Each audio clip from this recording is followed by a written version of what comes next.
அல்லேலூயா. நம் கர்த்தருடைய வார்த்தைக்கு நேராக நாம் கடந்து போகும். Price the Lord. Hallelujah. So நமக்கு இங்கே கூட்டங்கள் முடிந்த பிறகு வாலிபர்கள் கூட்டம் மீட்டிங் நடக்கும். வாலிபர்கள், ஸோ நீங்கள் எல்லாரும் கூடி வாங்கள். எங்களுக்கு கமிட்டி மீட்டிங் இருக்கிறது. ஸோ கொஞ்ச நேரம் எங்களுக்கும் சந்திப்பும் இருக்கிறது. எல்லாரும் கூடி வாருங்கள். Price the Lord. ஓகே, நம்ம எடுத்துக்கொள்வோமாக வேதத்தை, ரூத்தின் புஸ்தகத்தை நாம் எடுத்துக்கொள்வோம். நியாயாதிபதிகள் நியாயம் விசாரித்து வரும் நாட்களில் தேசத்திலே பஞ்சம் உண்டாயிற்று. அப்பொழுது யூதேயாவில் உள்ள பெத்லகேம் ஊரனாகிய ஒரு மனுஷன் தன் மனைவியோடும் 2 குமாரரோடு கூட மோவாப் தேசத்திலே போய் சஞ்சரித்தான். அந்த மனுஷருடைய பேர் எலிமேலுக்கு, அவன் மனைவியின் பேர் நகோமி. அவனுடைய 2 குமாரில் ஒருவன் பேர் மக்லோன், மற்றவன் பேர் கிளியோன். யூதேயாவில் உள்ள பெத்லகேம் ஊராகிய எப்ராத்தாராகிய அவர்கள் மோவாப் தேசத்துக்கு போய் அங்கே இருந்து விட்டார்கள். நகோமியின் புருஷனாகிய எலிமேலுக்கு இறந்து போனான். நகோமியின் புருஷனாகிய எலிமேலுக்கு இறந்து போனான். அவளும் அவளுடைய 2 குமாரரும் மாத்திரம் இருந்தார்கள். இவர்கள் மோவாப்பில் பெண் கொண்டார்கள். அவர்கள் ஒருத்தி பேர் ஒர்பாள், மற்றவள் பேர் ரூத். அங்கே ஏறக்குறைய 10 வருஷம் வாசம் பண்ணினார்கள். பின்பு மக்லோன், கிளியோன் என்னும் அவர்கள் இருவரும் இறந்து போனார்கள், மரித்து போனார்கள். அந்த ஸ்திரீ தன் குமாரர் இருவரையும் தன் புருஷனையும் இழந்து தனித்தவனாலால் கர்த்தர் தம்முடைய ஜனங்களை சந்தித்து அவர்களுக்கு ஆகாரம் அருளினார் என்று அவர் மோவாப் தேசத்திலே கேள்விப்பட்டு தன் மருமக்களோடு மோவாப் தேசத்திலிருந்து திரும்பி வரும்படி எழுந்து தன் 2 மருமக்களோடு கூட தனித்திருந்த ஸ்தலத்தை விட்டு புறப்பட்டால் யூதா தேசத்துக்கு திரும்பி போக அவர்கள் வழி நடக்கையில் நகோமி தன் 2 மருமக்களையும் நோக்கி, நல்லா பாருங்க, இது யாருடைய கதை? ரூத் அல்லது நகோமியுடைய கதை. ரூத்து கதை, நகோமி எலிமேலுக்கு, அல்லது ஒரு 3 குடும்பங்களை குறிக்கிற ஒரு சிறு கதை. ரூத்து மன்னிக்கவும், நகோமி தேவனுடைய நியாயம் விசாரிக்கிற நியாயாதிபதிகள் விசாரிக்கிற காலத்தில் என்ன வந்தது? பெரிய பஞ்சம் ஒன்று வந்தது. என்ன வந்தது? பஞ்சம் ஒன்று வரும்போது என்ன செய்கிறார்கள்?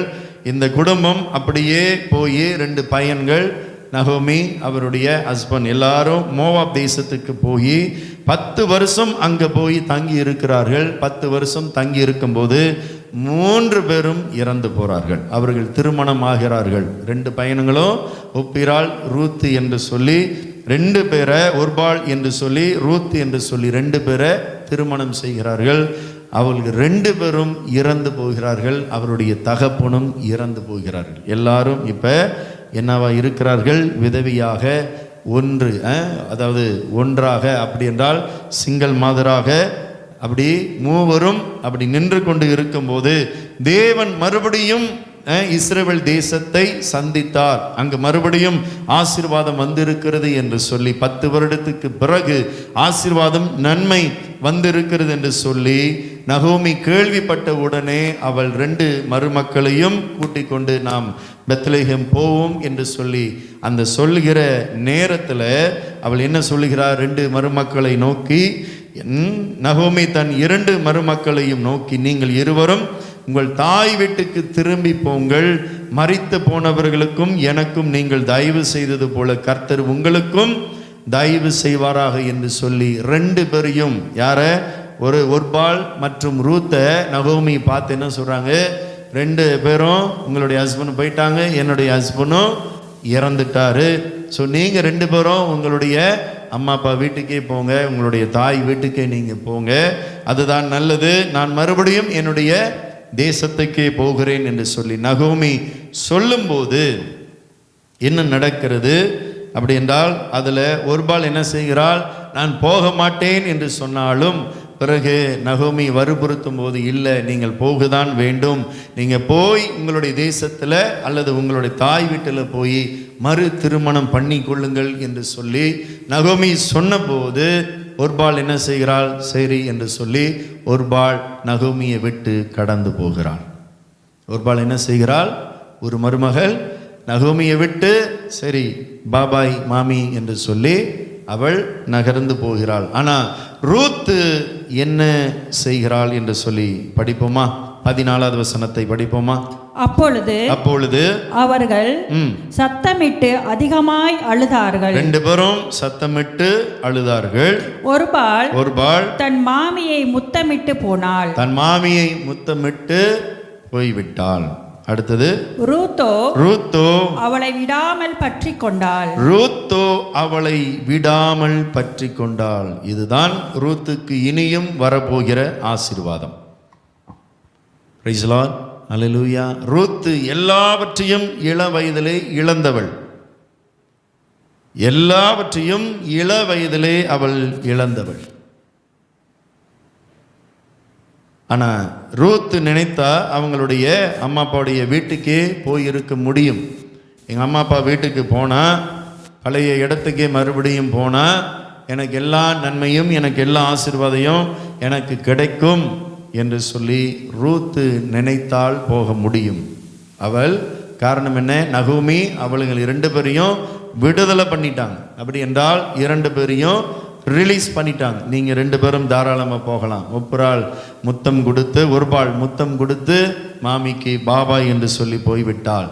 ஒருபாள் அந்த ஆசீர்வாதத்தை பெற்றுக்கொள்ளவில்லை. ஒருபாளை கர்த்தர் அழைக்கிறார் இஸ்ரவேல் தேசத்துக்கு.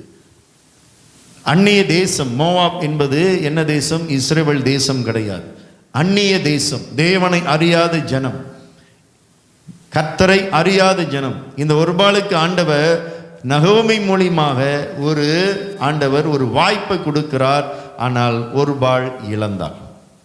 என்ன செய்கிறாள்? ஒருபாள் அந்த நன்மையும் அந்த ஆசீர்வாதத்தையும் அவள் இழந்தாள். இன்றைக்கும் ஏன் இந்த ஆசீர்வாதத்தை குறித்து நான் பேசுகிறேன் என்றால், 2 வாரத்துக்கு முன்பாக போன வாரம் நம்ம பார்த்தோம், அன்னாள் ஜெபத்தின் மூலியமாக ஆசீர்வாதத்தை பெற்றுக்கொண்டாள்.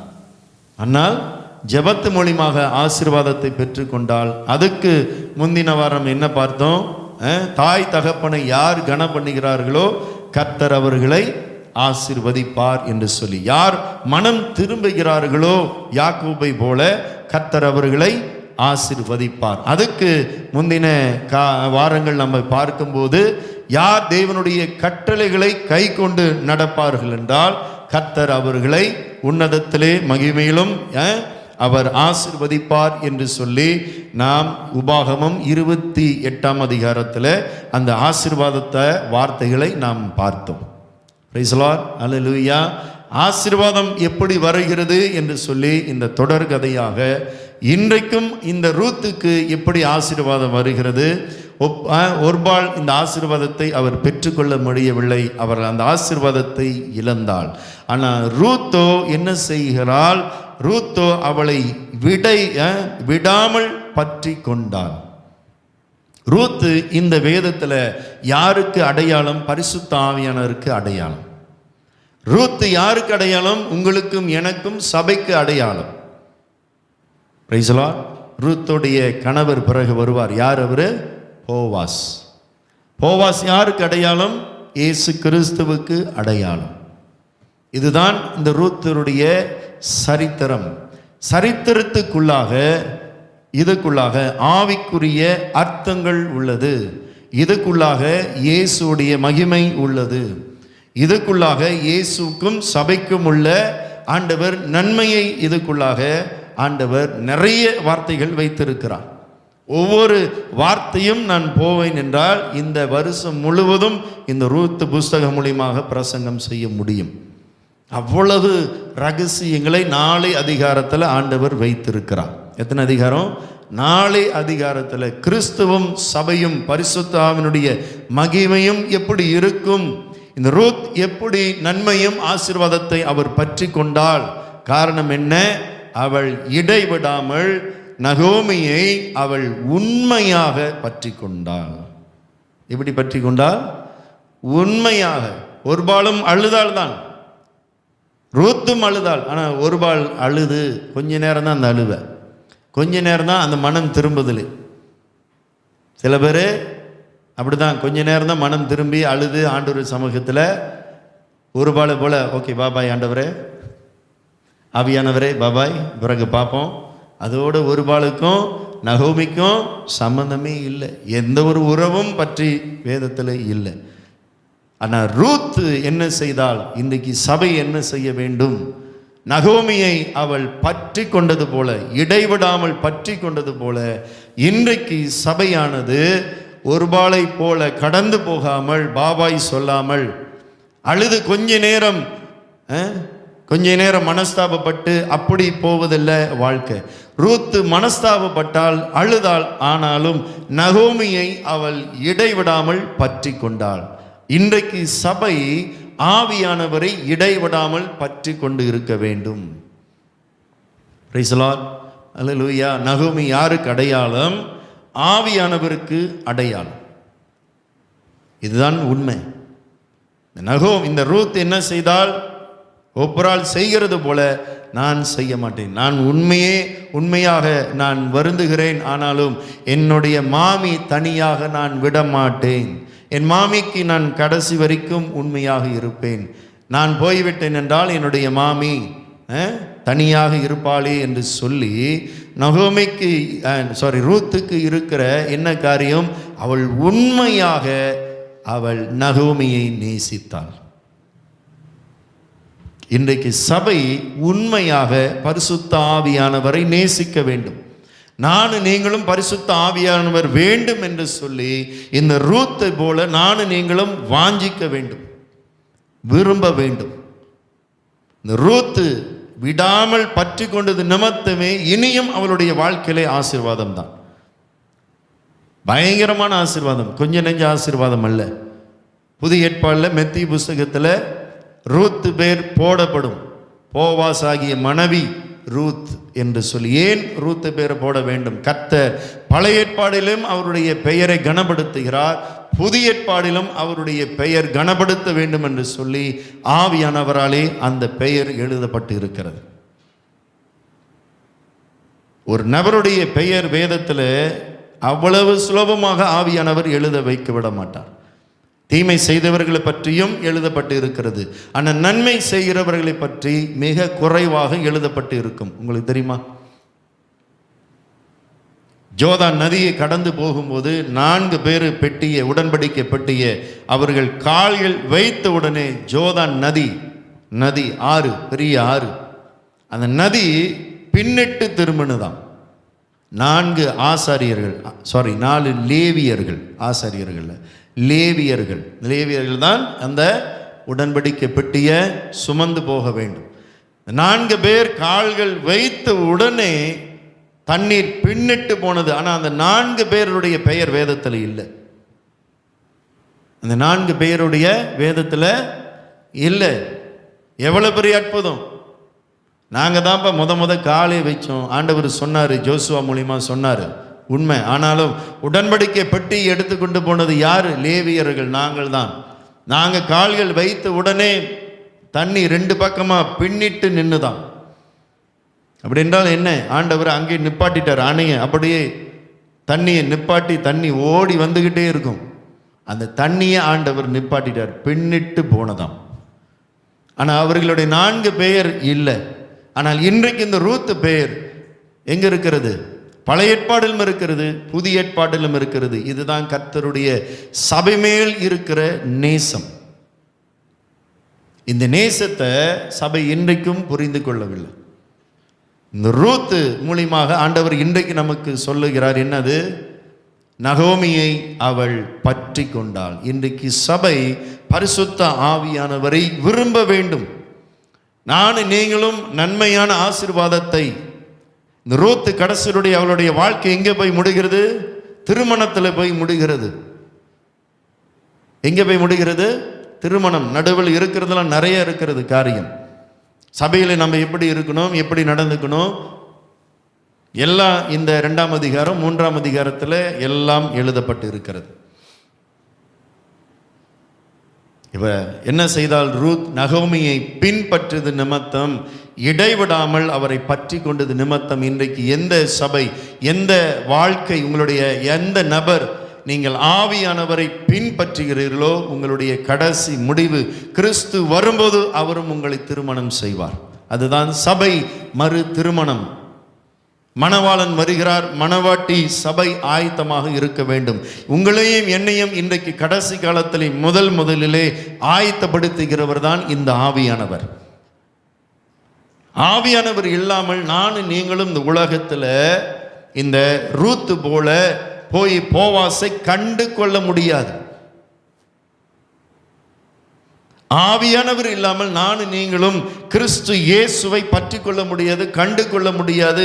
அவருடைய மகிமை, அவருடைய மகத்துவத்தை இன்னைக்கு சபை புரிந்து கொள்ள முடியாது ஆவியானவர் இல்லாமல். இன்றைக்கு இந்த ரூத்து போல சபை நகோமியை பற்றி கொள்ள வேண்டும். நகோமிக்கு அடையாளமாக இருக்கிற ஆவியானவரை சபை இன்றைக்கு எடுத்துக்கொள்ள வேண்டும், பெற்றுக்கொள்ள வேண்டும். அதுதான் ஆண்டவர் சொன்னார், போய் 10 நாள் காத்திருங்கள், ஆவியானவர் உங்கள் பெந்தகோஸ் அன்றைக்கு, அறுவடை நாள் அன்றைக்கு ஆவியானவர் பலமாய் இறங்குவார். முதல் நமக்கு ஞானஸ்தானம் நடந்து இருக்கிறது. எல்லாருடைய வாழ்க்கையிலும் ஞானஸ்தானத்தை பற்றி கொண்டு இருக்கிறோம், உண்மை. ஆனாலும் 2வது ஞானஸ்தானம் என்ன? ஆவியானவர் நம்மை அவர் அபிஷேகம் செய்வது தான் 2வது ஞானஸ்தானம். சபை இன்றைக்கு இதை நம்ப வேண்டும், விசுவாசிக்க வேண்டும், விரும்ப வேண்டும். நான் கர்த்தருக்குள்ளாக அடுத்த நிலைக்கு போக வேண்டும். இந்த ரூத்து போல நானும் போவாசை இன்னும் கடந்து போக வேண்டும். இந்த ரூத்து போல நானும் இயேசு கிறிஸ்துவை சந்திக்க வேண்டும். இன்றைக்கு சபை நம்ப வேண்டும், நீங்கள் வாஞ்சிக்க வேண்டும். ஒருவன் தாகமாய் இருந்தால் நான் அவனுக்கு என் ஜீவ தண்ணீரை கொடுக்கிறேன். ஆண்டவர் இந்த வார்த்தை எங்கே சொல்லுகிறார்? கடைசியாக உரத்த சத்தமாக தேவனுடைய ஆலயத்திலிருந்து உரத்த சத்தமாக, ஒருவன் தாகமாய் இருந்தால், எவ்வளவு சத்தமாக பேசியிருப்பார், அவன் என்னிடத்தில் வர கடவன், நான் அவனுக்கு ஜீவ தண்ணீரை கொடுப்பேன். யார் அந்த தண்ணீர்? யார் அந்த ஜீவ தண்ணீர்? யார் அந்த ஜீவ தண்ணீர்? பரிசுத்த ஆவியானவர். ஆமென், அல்லேலூயா, பிரைஸ் தி லார்ட். பரிசுத்த ஆவியானவர் வரும்போது உங்களுக்கு எனக்கு எப்படி நடக்கிறது? அதே ரூத் 3ஆம் அதிகாரம் 3வது வசனத்தை படிப்போமா? கொஞ்சம் முன்னுக்கு போயிட்டோம், பரவாயில்ல.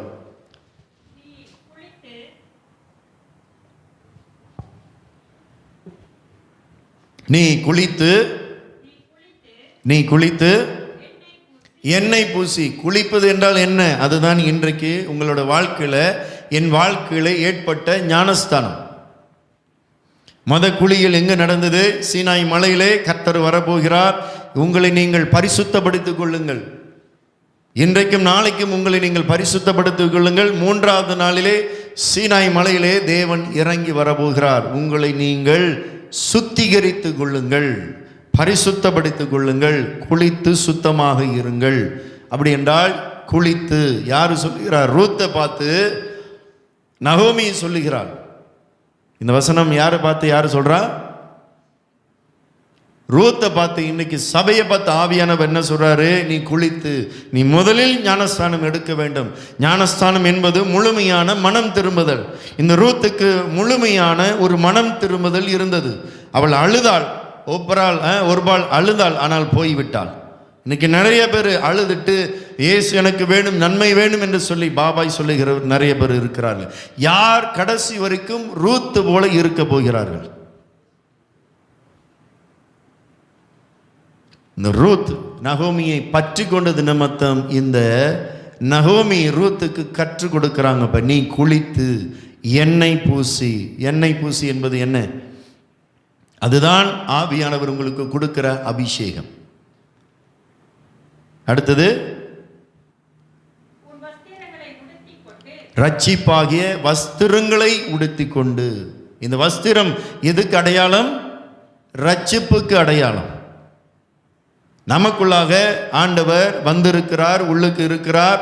நீ குளித்து சுத்தமாக எண்ணெய் பூசி அபிஷேகத்தை பெற்றுக்கொள்ளு என்று சொல்லி நகோமிக்கு ரூத்துக்கு இன்றைக்கு ஆலோசனை சொல்லுகிறது போல இன்றைக்கும் ஆவியானவர் எதிர்பார்ப்பது அதுதான். நம்மேல் எந்த நேரமும் அபிஷேகம் இருக்கிறது. நீ குளித்து எண்ணெய் பூசி உன் வஸ்திரங்களை உடுத்திக் கொண்டு. வஸ்திரம் எதுக்கு அடையாளம்? எதுக்கு அடையாளம்? ரட்சிப்புக்கு அடையாளம். கெட்ட குமாரன் தூர தேசத்துக்கு போய் மறுபடியும் திரும்பி வரும்போது, கெட்ட குமாரன் அல்லது இளைய குமாரன் சொல்லுவார்கள், மறுபடியும் அவன் திரும்பி வரும்போது ஆண்டவர் என்ன செய்தார்? அவனுக்கு பாதரட்சியை கொடுத்து மோதிரத்தை கொடுத்து பிறகு என்ன செய்தார்? பழைய வஸ்திரத்தை எடுத்து அவன் எங்கேருந்து போய் வந்தான்? பண்டி மேய்ச்சி நாத்தத்தோடு வந்தான். அவன் கடைசி எங்கிருந்து வந்தான்? பண்டி கொட்டாயில தான் வந்தான். வேதம் தான் சொல்லுது. அப்படி என்றால் பண்டி எதுக்கு அடையாளம்? பிசாசுடைய வாழ்க்கையில் இருந்து நீ வந்தாய், நான் இன்றைக்கு உனக்கு புதிய வஸ்திரத்தை கொடுத்திருக்கிறேன். பிசாசு உன்னை நாசப்படுத்தி வைத்திருந்தான். பண்டிகை யாரோட அடையாளம்? சபைக்கு அடையாளம் அல்ல. நல்லா நான் வச்சுக்கிங்க. நிறைய பேர் வேற விதமாக சொல்லுவார்கள்.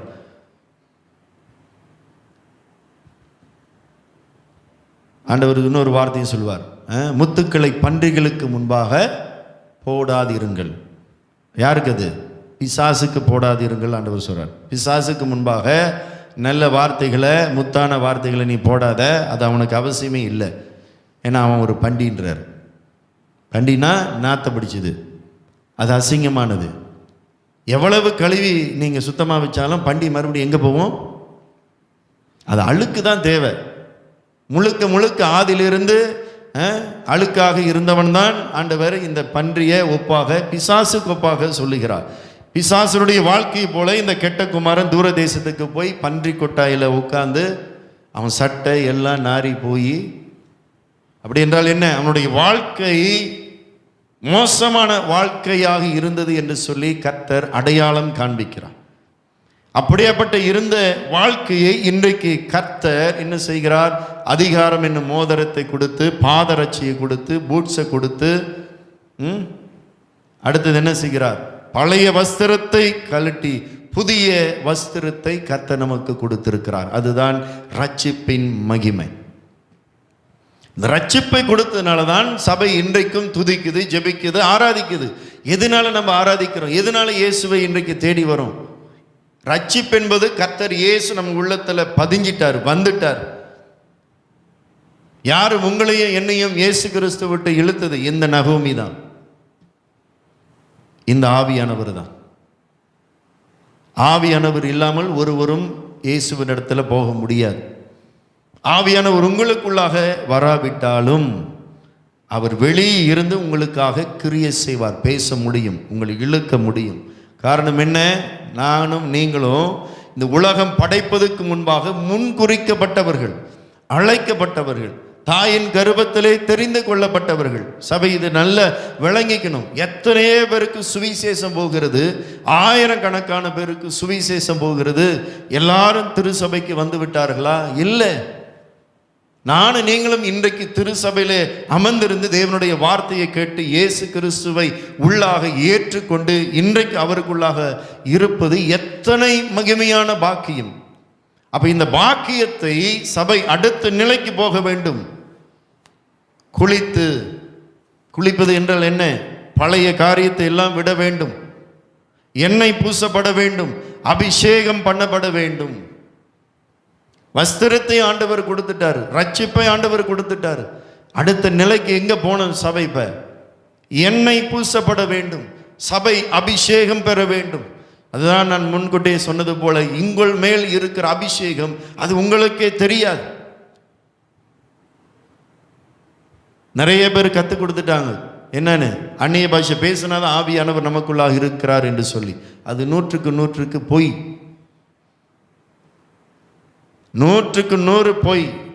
உங்களுடைய வாழ்க்கை நாளுக்கு நாள் உங்களுக்குள்ளாக பேசி கொண்டு இருக்கிறதுல ஜெபம் செய்ய, தேவனை துதி, தேவனுக்காக வாழு, அவரை தேடு, அவருக்காக ஊழியம் செய்ய, சபைக்கு போ, வேதத்தை படி என்று சொல்லி உங்களுக்குள்ளாக அந்த தூண்டுதலையும் அந்த சத்தத்தையும் கொடுப்பது யார்? ஆவியானவர். இன்னும் கர்த்தரை நீங்க தேடும் போதுதான் ஆண்டவர் என்ன செய்கிறார்? உங்களுக்கு நாவை தொட்டு பரலோக பாஷையை அவர் கொடுக்கிறார். அடுத்த நிலைக்கு சபை போகணும். ஒரே நிலையிலே சபை இருக்கக்கூடாது. அதனால் இன்றைக்கு நீங்க புரிந்து கொள்ள வேண்டும். இந்த உலகத்தில் நிறைய பேர் இருக்கிறாங்க, எல்லாருக்கும் சுவிசேஷம் போகுது, எல்லாரும் வந்துட்டாங்களா சபைக்கு? வரல. அவங்களை காட்டிலும் நீங்க எப்பேற்பட்ட விசேஷமானவர்கள். இது இன்றைக்கு சபைக்கு தெரியல, புரியல. உங்கள் மேல் உள்ள மகிமை, உங்கள் மேல் இருக்கிற ஆசீர்வாதம். கர்த்தர் உங்களை எதுக்கு அழைத்தார்? போவாசை சந்திக்கும்படியாக. ரூத்தை ஆண்டவர் எதுக்காக மோவாப் தேசத்திலிருந்து ஆண்டவர் பெத்லெஹேம் எதுக்கு கொண்டு வர வேண்டும்? போவாசை நானும் நீங்களும் சந்திக்கும்படியாக. கிறிஸ்து இயேசு நம்மளை சந்திக்க மீண்டும் வரப்போகிறார். சபை ஆயத்தமா? சபை ஆயத்தமா? என்ன நடக்கிறது? முடிப்போமா செய்திய? கடைசியாக சிம்பிளா முடிக்கிறேன். 4ஆம் அதிகாரம், ரூத்து 4ஆம் அதிகாரம் 13வது வசனத்தை படிப்போமா? போவாஸ் ரூத்தை விவாகம் பண்ணினாள். இதுதான் அவளுக்கு வாழ்க்கையிலே நடக்காத பெரிய ஆசீர்வாதம். ஆமென், அல்லேலூயா. போவாசை இவள் சந்திக்க முடியும்படியாக அதுக்கு முன்பாக ரூத்து எங்கே அவள் வந்தாள்? ரூத்து எங்கே அவள் கடந்து வந்தாள்? நகோமியை பற்றி கொண்டால், ஆவியானவரை இன்றைக்கு பற்றி கொண்டு இருக்கிறோம். ஆனால் அது மட்டும் போதுமா சபைக்கு? ரூத் அடுத்த காரியம் அவள் என்ன செய்கிறாள்? சும்மா இருக்கிறாளா? ரட்சிப்பு அடைந்த உடனே அவள் எங்கே கடந்து போகிறாள்? படிப்போமா? 2ஆம் அதிகாரம்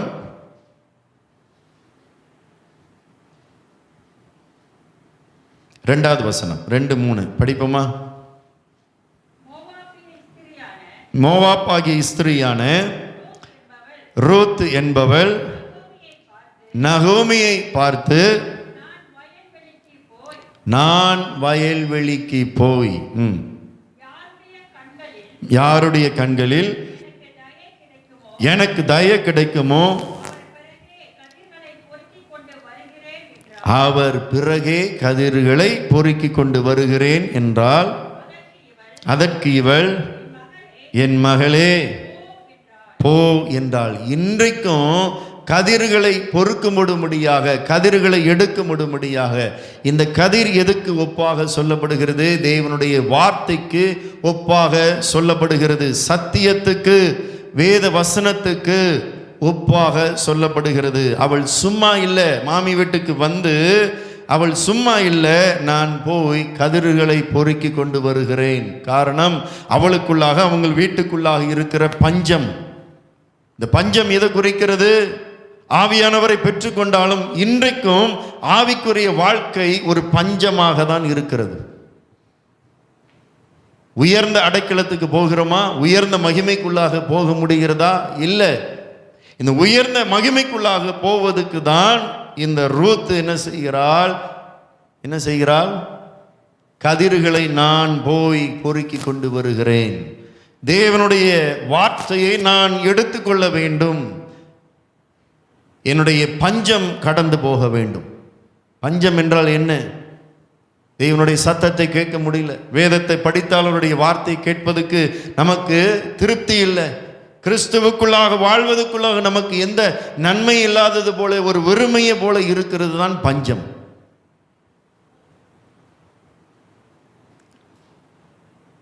பெத்லெஹேமுக்கு வந்துட்டாங்க. மோவாப் தேசத்திலிருந்து எங்க வந்துட்டாங்க? பெத்லெஹேமுக்கு வந்தோம். வீட்டு பஞ்சம் போயிருச்சா? ஏன் அவர் கதிர்களை பொறுக்க போகணும்?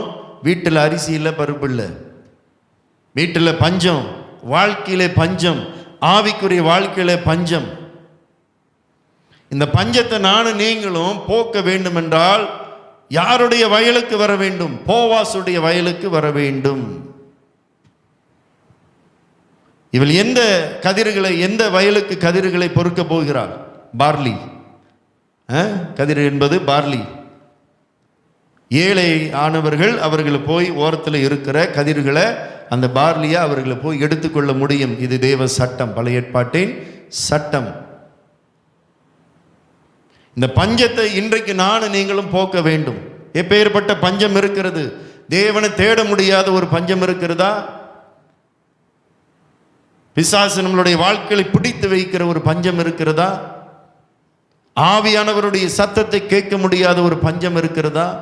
கடைசி காலத்தில் பெரிதான பஞ்சம் வரும் என்று சொல்லி இருக்கிறார்கள். அதுல ஒரு பெரிய பஞ்சம் என்ன? ஆண்டவருடைய வார்த்தையை கேட்பதற்கு விருப்பம் இல்லாத ஒரு பஞ்சம் உண்டாகும்.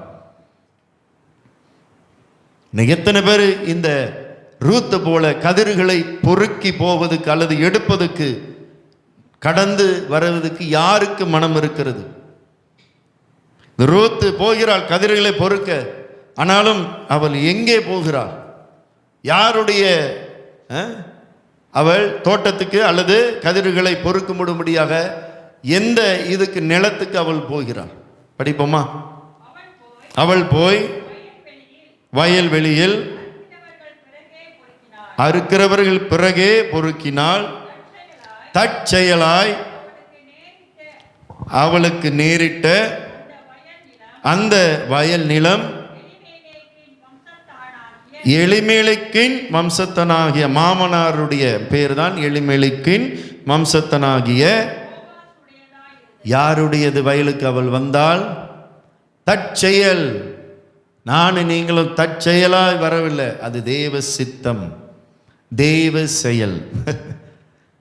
இங்க தற்செயல் போட்டிருக்கு. ஆனா உண்மையான வார்த்தை என்னவென்றால் அது தேவனுடைய செயல். இன்றைக்கு நானும் நீங்களும் கதிர்களை பொறுப்பதற்கு தற்செயலாய் வரல, தேவனுடைய செயல் பிரகாரம், ஆவியானவருடைய வழிநடத்தின் பிரகாரம் இன்றைக்கு நானும் நீங்களும் பஞ்சத்தை போக்க, ஆவிக்குரிய பஞ்சத்தை போக்க வேண்டும். இந்த ஆவிக்குரிய பஞ்சத்தை போக்க வேண்டும் என்றால் நான் நீங்களும் இன்றைக்கு போவாசாகி இயேசுடைய சபைக்கு வர வேண்டும், அவருடைய நிலத்துக்கு வர வேண்டும். அதுதான் அர்த்தம். நிலம் என்பது சபையை குறிக்கும், கதிர்கள் என்பது தேவனுடைய வார்த்தையை குறிக்கும். இன்னைக்கு பஞ்சத்தை போக்க வேண்டும் என்றால் அவருடைய சபைக்கு இந்த ரூத்தை போல சபை தேடி வர வேண்டும். அவள் சும்மா இருக்கல, பஞ்சம் இருக்கிறது என்று சொல்லி அவள் சும்மா இல்லை. நீங்கள் நம்முடைய வாழ்க்கையில எந்த பஞ்சத்தில் இருக்கிறோம்? ஆவிக்குரிய பஞ்சம் நான் சொல்லுகிறது. ஆவிக்குரிய பஞ்சத்தை நான் நீங்களும் போக்க வேண்டும் என்றால் இன்றைக்கு போவாசாகிய சபைக்கு, போவாசாகிய வயலுக்கு இன்றைக்கு கதிர்களை பொறுக்க, அவருடைய வார்த்தையை கேட்க நானும் நீங்களும் இன்றைக்கு ஓடி வர வேண்டும். ஆமென். Praise the Lord. அல்லேலூயா. அடுத்தது என்ன நடக்கிறது? அவள் எப்ப போகிறாள்? 7வது வசனம் பாருங்க. அறுக்கிறவர்கள் பிறகு அரிக்கட்டுகளில் இருந்து சிந்தினதை பொறுக்கிக் கொள்கிறேன் என்று அவள் என்னிடத்தில் கேட்டுக்கொண்டாள். காலமே துவக்கி, எவள் சுறுசுறுப்பு உள்ளவள். வயலுக்கு பரவாயில்ல, ஒரு 10 மணிக்கு போவோம், கொஞ்சம் தூங்கிட்டு அவள் போகல. காலமே துவங்கி இதுவரைக்கும் இங்கே இருக்கிறாள். பசர் 1.5 மணி நேரத்தில் சபையை முடிக்க முடியுமா? எத்தனை பேர் கேட்குறாங்க? 2 மணி நேரம். காலை துவக்கி போவாஸ் வருகிற வரைக்கும் அவள் காத்திருக்கிறாள், அங்கே இருக்கிறாள். இன்னைக்கு இந்த ரூத்தை போல தேவனுடைய வயலுக்கு வரும்போது டைமை பார்க்குறோமா? கடுப்பாக இருக்கு ஆண்டவரே, முட்டியில் ஆண்டவரே, என்ன ஆண்டவரே, அப்படி நாங்களும் பிரசங்கம் செய்கிறோமா? உங்களுக்கு அப்படி இருக்கும் என்றால் உங்களுடைய உள்ளத்தில் அப்படி இருக்கும். இன்றைக்கு அப்பேற்பட்ட பஞ்சம் இருக்கிறதா? காலமே துவக்கி தேவனுடைய வயலுக்கு அவர் வருகிறார். இதுதான் சபைக்கு இருக்கிற ஆண்டவர் கொடுத்திருக்கிற ஆசீர்வாதம். வெளியே உள்ளவங்களுக்கு இந்த நன்மை கிடைக்கல. ஆனால் இன்றைக்கு கர்த்தர் நமக்கு இந்த மகிமையான இந்த கடைசி காலத்தில் நாம் நிற்கிறோம். மெய்யாகவே நம்ம எல்லாரும் கடைசி காலத்தில் நிற்கிறோம். இன்னும் ஒரு 30-40 வருடத்தில் என்ன நடக்கும் என்று சொல்லி தெரியாது. எல்லா டெக்னாலஜியும் ஹை லெவலில் இருக்குது. எல்லாருடைய கைகளிலும் ஹேண்ட்ஃபோன் இருக்கிறது, எல்லாருடைய கைகளிலும் சிப்ஸ் ஒன்று இருக்கிறது. நீங்கள் எங்கே போகிறீங்க, என்ன பேசுகிறீங்க, யார்கிட்ட பேசுகிறீங்க, எல்லாமே இன்றைக்கு கண்டுபிடிக்க முடியும். நம்ம நினைச்ச பிரகாரம் அதிக ஜனம் இருக்கிற தேசம் சைனா, இந்தியா. அந்த தேசத்தால இன்னைக்கு டெக்னாலஜி ஹை டெக்னாலஜியாகவே இருக்குது. அவங்க ஊரில் தான் இருக்குது. பஞ்சம் இருக்கிற தேசத்துலேயும் ஆட்கள் அதிகமாக இருக்கிற தேசத்தில் எப்படி இந்த டெக்னாலஜி வரும் நடந்துருச்சு. கடைசி காலத்தில் நிற்கிறோம். ஆனால் தேவனுடைய வயலில் வருவதற்கு நமக்கு முடியல.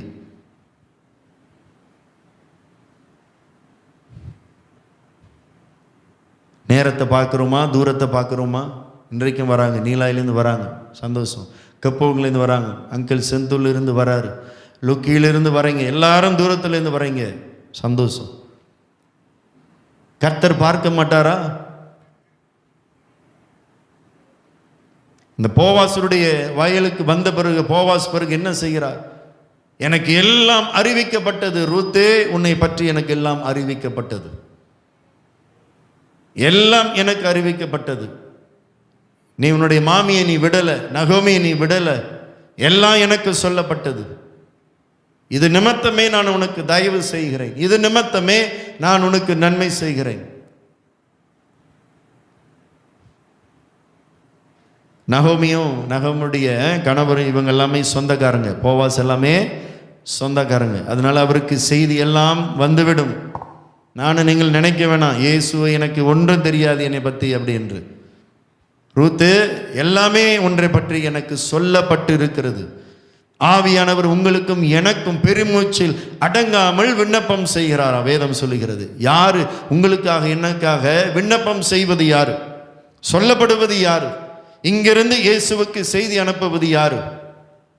ஆவியானவர். எல்லாம் சொல்லப்பட்டது இருக்கு. அந்த மாதிரி வசனம் படிப்போமா? 2ஆம் அதிகாரம், ரூத் 2ஆம் அதிகாரம் 11வது வசனத்தை படிப்போமா? அதற்கு போவாஸ் பிரயுத்தரமாக, உன் புருஷன் மரணமடைந்த பிறகு. யார் இந்த புருஷன்? பழைய உலகத்தில் இருந்த புருஷன், பழைய வாழ்க்கை, ரட்சிக்கப்படாததுக்கு முன்பாக இருந்த பழைய புருஷனை தான் இங்க குறிக்கப்படுகிறது. ஆவிக்குரிய வார்த்தை நான் சொல்வது. ஓகே, மரணமடைந்த பின்பு நீ உன் மாமியாருக்காக செய்ததும், நீ உன் தகப்பனையும் உன் தாயையும்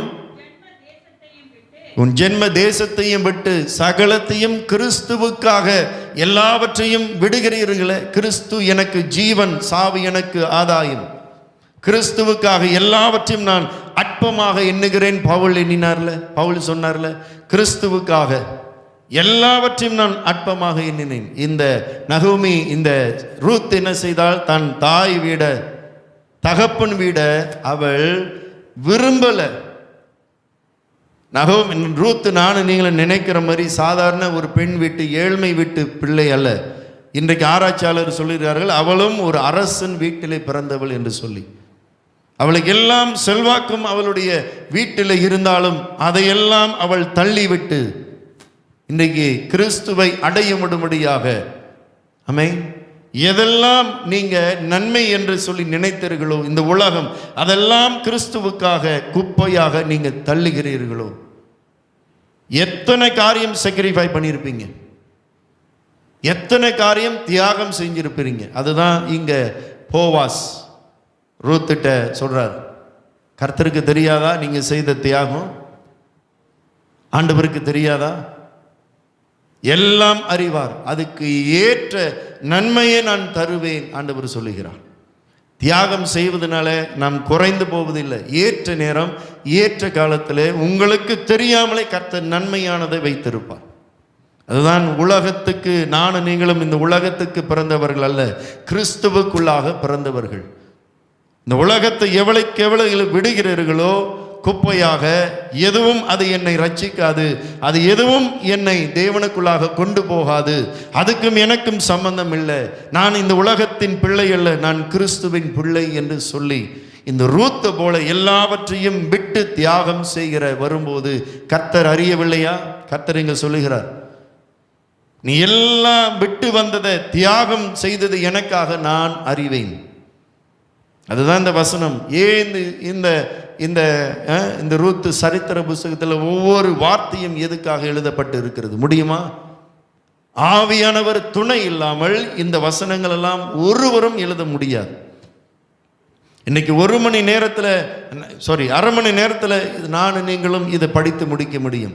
இதே அரை மணி நேரம் ஒரு ஹஸ்பண்ட் ஒய்ஃப் பேசின வார்த்தையை, 1 மணி நேரம் சென்ற 1/2 மணி நேரம் பேசின வார்த்தையை எழுதி கொள்ள முடியுமா? ஒரு வார்த்தை விடாம. 1/2 மணி நேரம் பேச வேண்டிய வார்த்தையை யாராச்சும் உங்கள்கிட்ட கேட்டாங்கன்னா என்ன பேசுனீங்க? இல்லை, நாங்கள் வேதத்தை பற்றி பேசணும். அதான் என்ன பேசுனீங்க? இயேசுவை பற்றி பேசணும். அதான் என்ன பேசுனீங்க? இல்லை, இயேசு பற்றி தான் பேசணும். அதான் என்ன பேசுனீங்க? இயேசு பற்றி தான் பேசணும். 1/2 மணி நேரம் பேசுவதுக்கு மற்றவங்க யாரிடத்துல போய் கேட்டாங்கன்னா நம்ம என்ன பதில் சொல்லுவோம்? 1 நிமிஷத்திலே முடித்து விடுவோம். 1/2 மணி நேரம் பேசினது எல்லாம் எழுதி கொள்ள முடியுமா? ஒருவேளை இன்னைக்கு ரெக்கார்டிங் ஒன்று இருக்குது, பரவாயில்ல. அன்றைக்கு இருந்ததா? யார் நமக்கு ரெக்கார்டிங் கொடுத்தது? இந்த எழுத்துக்கள் எல்லாம் யார் எழுதி வைத்தது? இன்றைக்கு உங்களுக்கு எனக்கும் சொல்லப்படுவதற்காக கர்த்தர் அன்றைக்கு எழுதி வைத்திருக்கிறார். எத்தனை அன்பு அவருடைய சபையின் மேலே. ரூத்து மேலே ஆண்டவர் எத்தனை சிநேகிதம், சபை மேலே ஆண்டவருக்கு எத்தனை சிநேகிதம், எத்தனை அன்பு. ரூத் என்றால் என்ன? சிநேகிதம். ரூத் என்றால் அர்த்தம் என்ன? இரக்கமுள்ள சிநேகிதம். அடுத்தது என்ன சொல்லுகிறார்? உன்னில் நீ அறியாத ஜனங்களிடத்தில் வந்தது எல்லாம் எனக்கு விவரமாய் தெரிவிக்கப்பட்டது. எல்லாம் அவருக்கு தெரியும். என் கண்ணீர் தெரியாதா? அவருக்கு தெரியும். ஏன் ஆண்டவர் செய்யல? ஒரு ஏற்ற நேரம், ஒரு ஏற்ற காலம் வரும். எல்லாம் எனக்கு தெரியும், எல்லாம் எனக்கு அறிவிக்கப்பட்டு இருக்கிறது. யார் மூலியமாக அறிவிக்கப்பட்டு இருக்கிறது? ஆவியானவர் மூலியமாக கிறிஸ்துவுக்கு, இயேசுவுக்கு அறிவிக்கப்பட்டு இருக்கிறது. ஆவியானவர் பெருமூச்சில் அடங்காமல். அப்படி என்றால் என்ன? உங்களுக்கு எனக்கும் அவர் பரிந்து பேசுகிறவர் ஆவியானவர். இந்த ரூத் அவளுடைய வாழ்க்கை மாறுவதற்கு காரணம் என்ன? அவள் நகோமியாகிய ஆவியானவரை அவள் பற்றி கொண்டாள். சும்மா இருந்தாளா? எங்கே சென்றாள்? தேவனுடைய வயலுக்கு சென்று கதிர்களை அவள் பொறுக்கினாள். யாருடைய வயலுக்கு அவள் வந்தாள்? போவாசுடைய வயலுக்கு அவள் வந்தாள். இன்றைக்கு நானும் நீங்களும் கதிர்களை பொறுக்க, தேவனுடைய மகிமையை, மகத்துவத்தை எடுத்துக்கொள்ள இன்றைக்கு ஆண்டவராகிய இயேசு கிறிஸ்துவாகிய போவாசுடைய வயலாகிய சபைக்கு ஓடி வர வேண்டும்.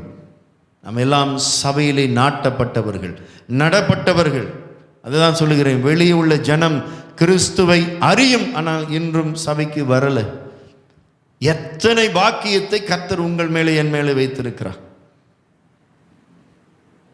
இந்த ரூத்துடைய வாழ்க்கை இருந்தது போல நம்முடைய வாழ்க்கை முன்பு இப்படி இருந்திருக்கலாம். உலகத்தின் மோவாப் தேசத்தில் போல நம்ம இருந்திருக்கலாம், உலகத்தின் வாழ்க்கையில் இருந்திருக்கலாம். ஆனாலும் இன்றைக்கு கர்த்தரை பற்றி கொண்டு, பரிசுத்த ஆவியானவரை பற்றி கொண்டு, இன்றைக்கு கதிராகிய அவருடைய வயலுக்கு வந்து, போவாசுடைய வயலுக்கு வந்து, சபைக்கு வந்து யாரெல்லாம் பற்றி கொள்கிறீர்களோ உங்களுக்கு என்ன கிடைக்கும்? என்ன நன்மை ஆண்டவர் வைத்திருக்கிறார்? அவர் வரும்போது போவாசு, கடைசியில் போவாசுக்கும் ரூத்துக்கும் நடந்தது என்ன? திருமணம். அதுக்கடுத்து இருக்கா ஏதாச்சும்? அவ்வளோதான், சாப்டர் க்ளோஸ். ஒரு முடிவு இருக்கும் என்றால், ஒரு ஆரம்பம் இருக்கும் என்றால், ஒரு முடிவு இருக்கும். சபை ஒரு முடிவுக்குள்ளாக, வருகிற காலத்துக்குள்ளாக இன்றைக்கு நாம் இருக்கிறோம். அது வருவது நிச்சயம். ஆனால் நாம் சபைக்குள் இருக்கிறோமா? அது நிச்சயமாக இருக்கிறதா? இனி வருகிற காலங்கள் பொல்லாதவைகளாக இருக்கிறதா? வேதம் சொல்லுகிறது. இந்த காலத்தை, பொல்லாத காலத்தை நானும் நீங்களும் ஜெயம் கொண்ட வேண்டும் என்றால், இன்றைக்கு போவாசாகிய வயலுக்கு, அவருடைய சபைக்கு ஓடி தாகத்தோடு, காலையிலே நேரத்தை பார்க்காம, தூரத்தை பார்க்காம, ஆமென், இப்படி கர்த்தருக்காக நீங்கள் செய்கிற தியாகங்கள் எல்லாம் கர்த்தராலே தெரிவிக்கப்படும். அது நிமித்தம் வருகிற ஆசீர்வாதம் அது பெரிதானது, அது பெரிதானது. இதுதான் இந்த ரூத்து சரித்திரத்தில் ஆண்டவர் ஆவிக்குரிய வாழ்க்கையை, ஆவிக்குரிய வார்த்தையை இன்றைக்கு கர்த்தர் நமக்கு சொல்லி இருக்கிறார். ஆமென். Praise the Lord. யாரெல்லாம் நகோமியை தேட போறீங்க? யாரெல்லாம் போவாசை இனியும் தேட போறீங்க? அவள் அதிகாலமே எழுந்து புறப்பட்டு நடந்து போனாள். பஞ்சத்தை அவள் ஜெயம் கொள்ள, இன்றைக்கு பஞ்சமாகி ஆவிக்குரிய வாழ்க்கை, பஞ்சத்தை நானும் நீங்களும் உடைத்து போட இன்றைக்கு போவாசுடைய வயலுக்கு சபை வர வேண்டும். வருவீர்களா? வர முடியுமா? கடைசி ஆசீர்வாதம் என்ன? திருமணம். மணவாளன் வருகிறார், மணவாட்டியாகிய சபையை அவர் எடுத்துக்கொள்ளும்படியாக வருகிறார். அப்படி என்றால் என்ன? கடைசி காலத்தில் கிறிஸ்து வரும்போது நானும் நீங்களும் ஆயத்தத்தோடு இருக்கிற இடம்தான் இந்த போவாசுடைய வயல். Praise the Lord. அல்லேலூயா. ஒரே நமக்கு வாரண்டி, அது கேரண்டியா சொல்லுவாங்களே, சபை தான், உலகம் கிடையாது. இந்த ரூத்துடைய வாழ்க்கையை ஆண்டவர் எப்படி ஆசீர்வதித்தாரோ, காரணம் என்ன? ரூத்து அவள் உண்மை உள்ளவள். அப்படி போட்டிருக்கா வசனம். படிப்போமா? 3ஆம் அதிகாரம்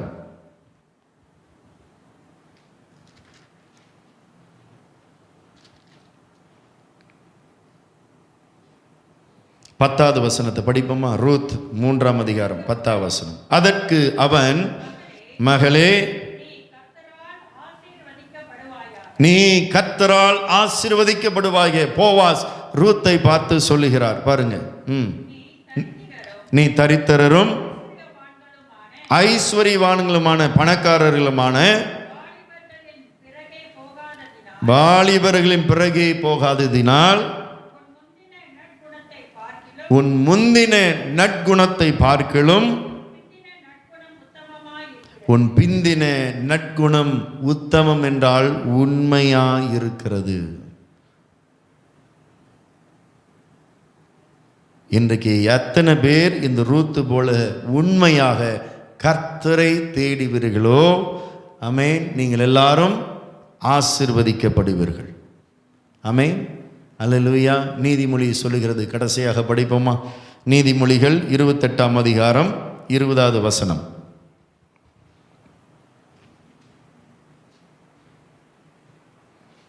நீதிமொழிகள் 28:20வது வசனம். உண்மை உள்ள மனுஷன்,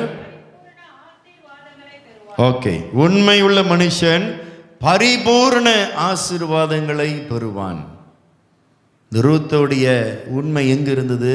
முதலிலே அவள் நகோமியை உண்மையாய் பற்றி கொண்டாள்.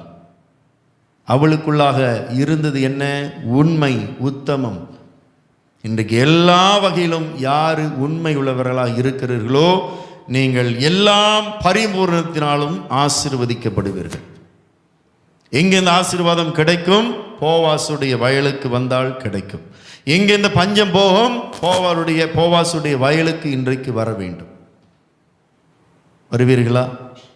உங்களை ஆண்டவர் அழைத்து கொண்டு போவாசுடைய வயலுக்கு வந்துட்டோம்.